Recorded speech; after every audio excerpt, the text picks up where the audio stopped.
Are your contact details up to date on LinkedIn? I find that a lot of people, when setting up their LinkedIn account, which may be many years ago of course, go once into that contact information section and never return.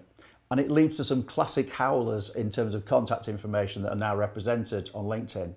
So if we're not first degree connected, we have a very limited amount of data that we can actually see of each other when not connected. But as soon as we first degree connect with each other on LinkedIn, we get to see the whole of the feel that sits behind that. And it's really highly located on your LinkedIn profile, pretty much towards the top of the profile, and people will be clicking on that straight away.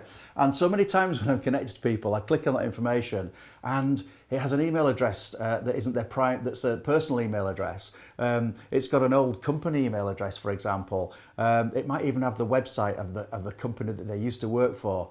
Honestly, classic howlers. So a few things you need to do is just go in and check it all out. Make sure that you've got a Twitter address option in there. Make sure that's correct. Make sure your email address is correct. Nigel kiss at Hotmail does not cut it on LinkedIn.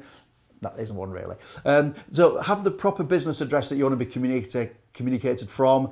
Make sure your mobile phone number's in there if you're happy to be contacted by or through your mobile, or at least your company switchboard number if that's the one that's relevant to you. And of course, have a website address in there as well that relates to where you'd like people who are contacting you to follow up.